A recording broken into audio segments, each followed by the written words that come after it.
Viktor Romanov, the ruthless Russian steel magnate, walked into the courtroom with a smile. He had the best lawyers money could buy, a fake paternity test in his pocket, and a pregnant mistress on his arm. He was there to destroy his wife, strip her of every penny, and leave her homeless. But when the courtroom doors swung open, Viktor didn't see a defeated woman. He saw his wife, holding a newborn baby with 3 identical toddlers trailing behind her. The silence that followed was louder than any scream, and the secret she was about to reveal, it wouldn't just cost him his marriage, it would cost him his entire empire. To understand the gravity of that moment, we have to go back to the beginning. Viktor Romanov was not just a billionaire, he was a shark in a tailored Italian suit. He ran Romanov Steel with an iron fist. In Moscow, they called him the Ice King. He didn't have partners, he had subjects. He didn't have friends, he had assets. And his wife, Isabella, to him, she was a depreciating asset. Isabella was a former pediatric nurse, kind, soft-spoken, and undeniably beautiful. But in Viktor's world, kindness was a weakness. After 5 years of marriage, Viktor had grown bored. He wanted excitement. He wanted power. And most of all, he wanted an heir to secure a merger with a rival oligarch family. But there was a problem. For 5 years, Isabella had not become pregnant. Or, at least, that's what Viktor told the world. He publicly shamed her. He told his board of directors that his wife was barren, a broken vessel, incapable of carrying the Romanov legacy. It was the perfect excuse to file for a divorce that would leave her with nothing. His prenuptial agreement had a brutal clause: no heir, no share. If Isabella failed to produce a child within 5 years, she would leave the marriage with only the clothes on her back. Viktor, of course, had already moved on. Enter Elena. Elena was everything Isabella was not: flashy, cruel, and hungry for fame. She was a supermodel who knew exactly how to play Viktor's game. And the cherry on top? Elena was pregnant. The day of the hearing was a media frenzy. Reporters from every major network lined the steps of the Moscow High Court. Flashbulbs popped like fireworks as Viktor's limousine pulled up. He stepped out, looking every inch the conqueror. He wore sunglasses, even though it was cloudy. Elena clung to his arm, rubbing her baby bump theatrically for the cameras. "Viktor! Viktor! Is it true you're kicking her out of the mansion tonight?" a reporter shouted. Viktor paused, smirking. "I don't kick people out," he said smoothly, his voice dripping with arrogance. "I simply expire their contracts. Isabella had one job. She failed. Now I am building a future with a woman who actually works." He squeezed Elena's waist. Elena laughed, a sharp, piercing sound. "Isabella should be grateful," she purred to the press. "Viktor is letting her keep her maiden name. It's the only thing she owns." Inside the courtroom, the atmosphere was suffocating. Viktor's legal team took up 3 tables. They had stacks of documents, financial records, and medical reports. On the other side, an empty table. Isabella was late. Viktor checked his diamond-encrusted watch. "She's not coming," he whispered to his lawyer. "She's probably crying in a studio apartment somewhere. Ask the judge for a default judgment. Let's wrap this up before lunch." The judge, a stern woman named Justice Petrova, looked at the clock. "Mr. Romanov, your wife has 5 minutes. If she does not appear, I will rule in your favor." Viktor leaned back, visualizing the champagne he would pop in an hour. He had won. He always won. 4 minutes passed. The courtroom was silent, save for the nervous tapping of Elena's heels. Then, at 4 minutes and 50 seconds, the heavy oak doors groaned. Thud. The sound of the doors hitting the wall echoed like a gunshot. Every head turned. Isabella stood in the doorway. But she wasn't the weeping, broken woman Viktor expected. She was wearing a simple white dress, her hair tied back. She looked tired, yes, but she stood with the posture of a queen. And she wasn't alone.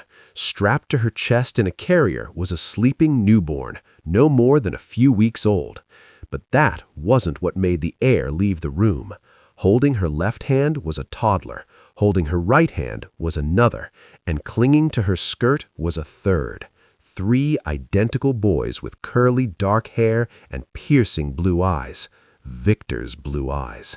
Gasps rippled through the gallery. The reporters in the back row stood up, forgetting courtroom protocol. Elena's jaw dropped. She stopped rubbing her belly. Victor didn't move. He couldn't move. It was as if the Ice King had been frozen solid. He stared at the 3 boys. They were terrified of the crowd, but they looked exactly like many versions of him. Isabella walked down the center aisle. The only sound was the soft shuffling of 6 little feet and the rhythmic breathing of the newborn. She reached the defendant's table. She didn't look at the judge. She didn't look at the lawyers. She turned slowly, deliberately, and looked Victor dead in the eye. "Hello, Victor," she said softly. "I brought the failures you mentioned." "Objection!" Victor's lawyer screamed, jumping up. "This is a stunt. These children could be anyone's. She's rented them. It's a ploy for sympathy." Justice Petrova slammed her gavel. "Sit down, counsel. Mrs. Romanov, explain yourself immediately. Who are these children?" Isabella unclipped the carrier and gently placed the newborn in a portable bassinet she had brought. She stroked the baby's cheek before turning to the judge. "Your Honor," Isabella said, her voice steady, "allow me to introduce Andrei, Boris, and Casimir. They are 2 years old. And this," she gestured to the baby, "is Dmitri. He is 3 weeks old." Victor finally found his voice. It came out as a strangled roar. "You lie! You are barren! The doctors said—" "The doctors you paid," Isabella cut him off. Her voice rose, sharp as a blade. "The doctors you bribed to tell me I was broken so you could justify your affairs." The courtroom gasped. "I wasn't barren, Victor," Isabella continued. "I was fertile, extremely fertile. When I got pregnant with the triplets 3 years ago, I was overjoyed. I called you. You were in Monaco with her." She pointed a shaking finger at Elena. "Your assistant told me not to bother you with domestic trivia. You didn't come home for 6 months." Victor's face turned purple. "That's impossible. I would have noticed." "You never noticed me, Victor," Isabella yelled. "You lived in the penthouse. I lived in the country estate. You visited once a year for photo ops. When I had the triplets, I hid them. I knew if you found out, you would turn them into props for your campaigns. Or worse, you would take them from me and raise them to be monsters like you." "And the baby?" the judge asked, leaning forward. "The night you served me the divorce papers," Isabella said quietly, "you came to the estate to mock me one last time. You were drunk. You forced your way in. You celebrated your impending freedom." Isabella's eyes filled with tears, but she didn't let them fall. Dmitri is the result of that night. Victor was shaking. His entire narrative, the barren wife, the victim husband, was crumbling. But he was a billionaire. He had contingencies for everything. "DNA!" Victor shouted. "I demand a DNA test right now. She is lying. She probably adopted them from some orphanage to steal my money." Isabella reached into her bag. She pulled out a thick envelope and tossed it on Victor's table. "I knew you would say that," she said. "I had the tests done last week. I used the hair from your hairbrush you left at the estate. Read it." Victor ripped the envelope open. His eyes scanned the paper. Probability of paternity, 99.9999%. For Andrei Romanov, Boris Romanov, Casimir Romanov, Dmitri Romanov. He dropped the paper. It fluttered to the floor like a white flag of surrender. But the twists weren't over. Isabella turned to Elena, the mistress. Elena was looking pale, her hand hovering over her own stomach. "And you," Isabella said, her voice dropping to a sympathetic whisper, "you poor thing, you actually think he loves you." "Shut up," Elena shrieked. "I'm having his son, the real heir." Isabella smiled. It was a sad, pitying smile. "Elena, Victor had a vasectomy 3 months ago. He did it secretly because he didn't want any more complications after he thought he got rid of me." Victor's head snapped toward Isabella. "How did you—" "I saw the bill," Isabella said. "It came to the house, which means, Elena, unless that baby is a medical miracle, it isn't Victor's." The courtroom went dead silent. Everyone looked at Elena. Victor turned to his mistress. His eyes were bulging. "Is it true? Is it mine?" Elena stammered. She backed away. I can explain. We were on a break. It was just a personal trainer. Victor, please." Victor roared in rage, overturning his table. Get out of my sight." Elena fled the courtroom, the paparazzi chasing her down the hall. Victor was left standing alone in the wreckage of his own defense. Victor breathed heavily, adjusting his suit. He had lost his dignity, yes. He had lost his mistress, yes. But he was still Victor Romanov. He still had billions. "Fine," Victor spat, glaring at Isabella. "You proved your point. The kids are mine. I'll pay child support, a minimum amount. But you get nothing else. The prenup stands. You leave the company alone." Isabella picked up the newborn, rocking him gently. "Actually, Victor, you might want to read your father's will again." Victor froze. "What?" "Your father," Isabella said clearly, "the man who built Romanov Steel. He hated you, Victor. He knew you were greedy and heartless. That's why he put a guardian clause in the trust fund that holds 51% of the company's shares." Victor's lawyer suddenly looked sick. He started shuffling through papers frantically. Sir, she's right." "Right about what?" Victor screamed. Isabella continued. "The clause states that if the CEO, you, attempts to abandon his biological blood heirs, or if he is proven to be an unfit father by a court of law, the controlling shares of the company do not go to him." She took a step closer.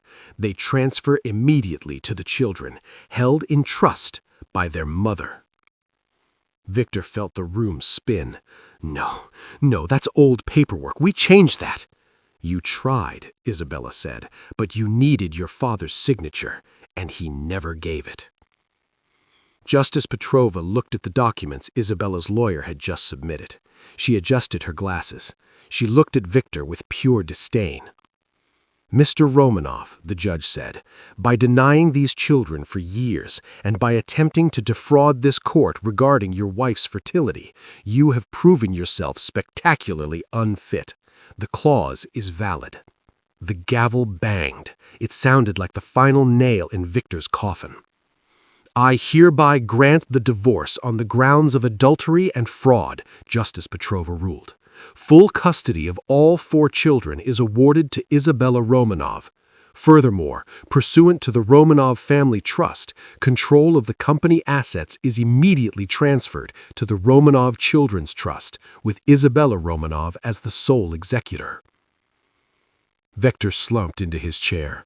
In 10 minutes, he had gone from a billionaire to an employee of his ex-wife. "You can't do this," Victor whispered, his voice cracking. "I am the Iced King." Isabella began to walk away, her children following her like little ducklings. She stopped and looked back one last time. "The Ice King?" she mused. "Winter is over, Victor. It's spring." She walked out of the courtroom doors into a blinding flash of cameras. But this time, the headlines wouldn't be about a barren wife being discarded. They would be about a mother who took down an empire with a diaper bag and the truth. Victor Romanov spent the rest of his life fighting legal battles he couldn't win, watching from the sidelines as Isabella raised his sons to be everything he wasn't: kind, humble, and honest.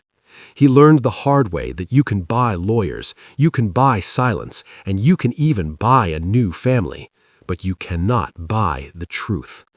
When you try to bury the truth, remember, seeds also grow in the dark, and sometimes they grow into a forest that swallows you whole.